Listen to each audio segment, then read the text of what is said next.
Marahay na aldaw sa indong gabos. Kami ang Grupo 2 mula sa JEC 6 Readings in Philippine History. Ako si Janly Nacion, asin iniman sa kong pagkiriba. Arian Ulitukit, Erica Onan, Lander Navarro, saka Adrian Patubo. Sa dokumentaryo na ini, ipipresentar mi sa Indo ang sarong tunay na istorya in kusugbuot asin pagkamuot sa banwaan. Juan Kerubin Miranda. Aram daw nindo na bakusan na inin pangaran ni tinampo o kampo ng pulis. Siya ang saro sa pinakaimportanteng tao sa kasaysayan kan sa tuyang padangat na probinsya, lalong na sa Naga asin Kanaman. Si Juan Kerubin Miranda, pinangaki kan 8 ng Marso, 1912 sa San Nicolas, Kanaman, Camarines Sur. Bago magbuo ng World War II, nagserbi siya bilang sarhento sa Hukbong Commonwealth kan Pilipinas na nakadestino sa Regan Barracks sa lungsod kan Legazpi. Sa dokumentary na ini, ihilingunta kung paano siya naglaban sa gera asin kung paano niya tinabangan na magkaasenso ang sa tuyang probinsya. Kan uminabot ang World War II kan 1942, dai nagsuko si Miranda.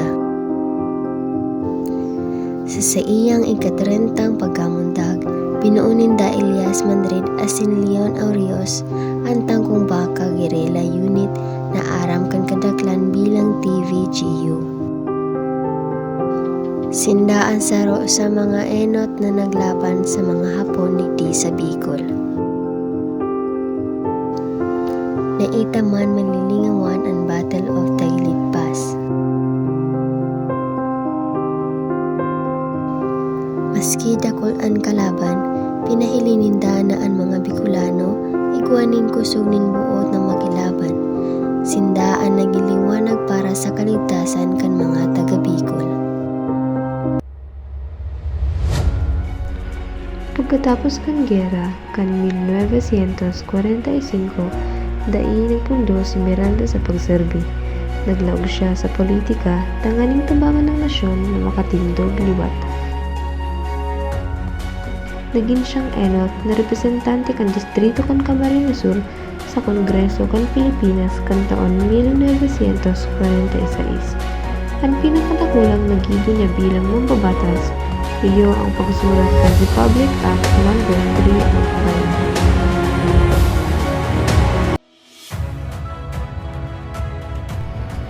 Iniman ang batas na naghimok sa Naga na maging sarong syudad na may sadiring charter kan 1948. Huli kain ng batas na ini, ang Naga naging suway na sa gobyerno probinsyal kaya nagkaigungan ini ng sadiring kapangyarihan na magmaniharakan sa iyang pondo. Dahil kay ini, marikas na nag-uswag ang Naga asin naging formal na sentro ng negosyo, kalakalan, asin edukasyon sa tuyang bilog na rehiyon.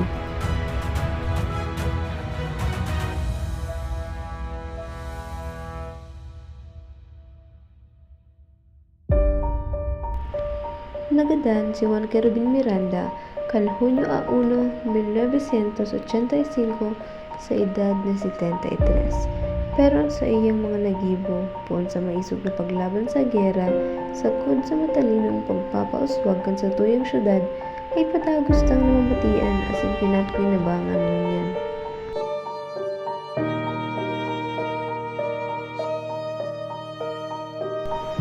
Pinatunayan niya na ang tunay na maorog na leader ay nakikipaglaban sa panahon ng kasakitan asin nagpapatindog ng komunidad sa panahon ng katuninungan.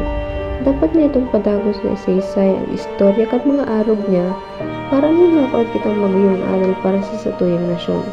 Bilang mga estudyante, dapat ang tawa na importansya ang sa iyang sakripisyo. Pinahiling niya na ang tunay na leader andam na maglingkod sa anumang oras o panahon.